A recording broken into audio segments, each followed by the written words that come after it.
বিজেপির এক নেতা ইতিমধ্যে তিনি কর্মসূচি পালন করছেন। এটা একদমই নগ্ন এবং উস্কানিমূলক কার্যক্রম তিনি শুরু করেছেন। তিনি ভারত থেকে আবার হুমকি দিচ্ছেন, ইউনূস সরকারকে বলছেন অবৈধ ইউনূস সরকার। আবার তিনি চিন্ময় দাসের মুক্তি না দিলে পেট্টাপোল বন্দর বন্ধ করে দিবে, বাংলাদেশের পাসপোর্ট বন্ধ করে দিবে। তবে ইতিমধ্যে শুনছি যে পাসপোর্ট দেওয়াটাকে অনেক সীমিত করে দিয়েছে। এখন কথা হলো ভাই, আপনারা পেট্টাপোল বন্দর বন্ধ করে দিবেন আর আমরা কি বসে বসে এখানে আঙ্গুল চুষবো? ওনাকে দেখলাম যে বলতেছেন যে লবণ বাংলাদেশের, আয়োডিন ভারতের। এটা ছিল যখন আওয়ামী লীগ ক্ষমতায় ছিল, শেখ হাসিনা বাংলাদেশের প্রধানমন্ত্রী ছিল, এইটা তখন ছিল। কিন্তু এখন বাংলাদেশের আয়োডিন দিয়েই চলবে। ভারতের আয়োডিন দিয়ে আর বাংলাদেশ চলবে না, দিল্লির প্রেসক্রিপশনে আর বাংলাদেশ চলবে না। মাতৃভূমি অথবা মৃত্যু। আমরা এই দেশের স্বাধীনতা, সার্বভৌমত্বকে অক্ষুণ্ণ রাখার জন্য, এই দেশের আত্মমর্যাদাকে বিশ্ব দরবারে সমুন্নত রাখার জন্য আমরা প্রস্তুত আছি। এই যে ভারত আওয়ামী লীগ সরকারকে বাংলাদেশে রেখে বাংলাদেশকে যেভাবে অপব্যবহার করেছে, বাংলাদেশকে যেমন শুষে খেয়েছে এই বিজেপি সরকার, এই বাংলাদেশের মানুষের যে আশা আকাঙ্ক্ষার পক্ষে ছিল না। এবং মানে কি বলবো, এই যে গণ অভ্যুত্থান হয়েছে, বাংলাদেশের লাখো লাখো মানুষ দেখেছে, শুনেছে যে বাংলাদেশের গুলি করতেছে, কথা বলতেছে হিন্দিতে। আপনারা সাংবাদিক ভাইরা দেখেন নাই সে ভিডিও? গুলি করতেছে, কথা বলতেছে হিন্দিতে।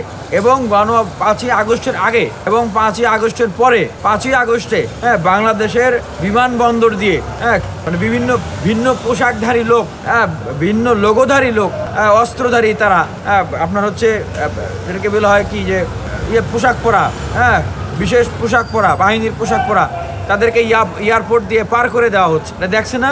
তাহলে এই বিজেপি সরকার শেখ হাসিনাকে বাঁচানোর জন্য তার দেশ থেকে বিভিন্ন বাহিনী পাঠিয়ে বাংলাদেশের মানুষের উপর গুলি চালিয়েছে। কথা হচ্ছে যে এই সরকারও তো বসে বসে মানে ঘাস কাটতেছে। তারা এই জিনিসগুলো তদন্ত করে দেশের মানুষের কাছে কেন উন্মুক্ত করছে না? আমি মাননীয় প্রধান উপদেষ্টা সহ অন্যান্য উপদেষ্টাদের কাছে আজকে এই প্রশ্ন রাখছি। আমাদেরকে আপনি আগে এই প্রশ্নের উত্তর দেন, গণ অভ্যুত্থানের সময় যারা হিন্দিতে কথা বলেছে এবং গুলি করেছে, বিশেষ পোশাকধারী লোকজন যাদেরকে পার করে দেওয়া হয়েছে, তারা কারা ছিল? তাদেরকে কারা পাঠিয়েছিল? যদি বিজেপি সরকার তাদেরকে পাঠিয়ে থাকে, আমরা তো জানি তারাই পাঠিয়েছিল, তারপরেও আপনাদের মুখে আমরা শুনতে চাই, যদি বিজেপি সরকারই তাদেরকে পাঠিয়ে থাকে তাহলে তাদের সাথে আমাদের কীরকম সম্পর্ক হওয়া উচিত? কেন আমরা আসলে এখনও ভবিষ্যৎ আমাদের বিষয়ে সেই রকমভাবে প্রস্তুতি এবং আমরা সচেতন হচ্ছি না সরকারের পক্ষ থেকে? দেখুন, কথা সুস্পষ্ট, কথা পরিষ্কার যে আওয়ামী লীগ ভারতের সাথে যে দাসীবাদীর সম্পর্ক করে টিকে থেকেছিল, বাংলাদেশের মানুষ এখন আর সেই দাসীবাদীর সম্পর্ক করে টিকে থাকবে না। এই খুনি শেখ হাসিনা সহ বাকিদেরকে কারা আশ্রয় দিয়েছে? ভারত আশ্রয় দিয়েছে। কেন তাদেরকে ফিরিয়ে দিচ্ছে না? এই যে চিন্ময় দাসকে গ্রেপ্তার করা হলো, এই বিজেপি সরকার যেমন খুনিদেরকে আশ্রয় দিয়েছে, চিন্ময় দাসকে গ্রেপ্তার করার পরে তারা উদ্বেগ জানিয়েছে। বিজেপি সরকারের এত কিসের পীড়িত আওয়ামী লীগের সাথে, শেখ হাসিনার সাথে? এত কিসের ঠেলাঠেলি আওয়ামী লীগের সাথে মাখামাখি? কারণ বিজেপি সরকারের স্বার্থ শেখ হাসিনা বজায় রাখত। নির্বাচন আসলেই দেশে কৃত্রিমভাবে সাম্প্রদায়িক সংঘাত তৈরি করা হতো, যেটার ফায়দা নিত বিজেপি সরকার, ভোটের ফায়দা। ঠিক এখনও একই রকমের পায়তারা তারা করছে। তাই বলবো যে আপনারা বাংলাদেশকে নিয়ে খেলবেন, আমরা কিন্তু বসে বসে আঙুল চুষবো না। আমরাও 7 সিস্টারকে নিয়ে খেলবো। কথা পরিষ্কার, আমরা সংগ্রামী জাতি, প্রতিবাদী জাতি, আত্মমর্যাদায় বলিয়ান জাতি। বলতেছি না যে আমাদের দেশ আমরা বিক্রি করব না, না খেয়েও থাকতে হয়।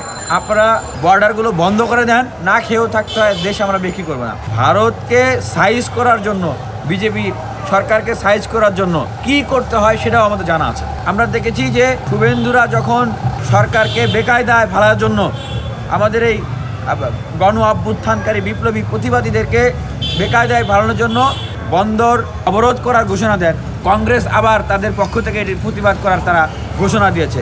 আমি কংগ্রেসকে ধন্যবাদ জানাই। আপনারা এইভাবে করে বাংলাদেশে অভ্যন্তরীণ হস্তক্ষেপ করার অধিকার ভারতের নাই। তারা সেখান থেকে জানিয়েছে যে বাংলাদেশের সংখ্যালঘু নাকি নির্যাতন হয়, এখানে মন্দির ভাঙচুর হয়, এগুলো নিয়ে তারা উদ্বেগ। আরে ভাই, নিজের চরকায় তেল দেন।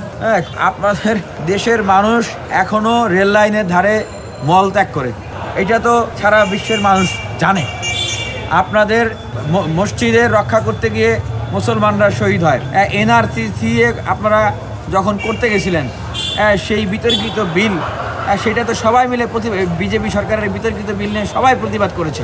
কিছুদিন এই যে দেখা যায় যে আপনারা এই যে 2 জন মহিলাকে বিবস্ত্র করে আপনার হচ্ছে অপমান করা হয়েছে, তার প্রেক্ষিতে যে সংখ্যালঘু যে সংঘাত তৈরি হয়েছে সেটাও আপনারা নিয়ন্ত্রণ করতে পারেন নাই।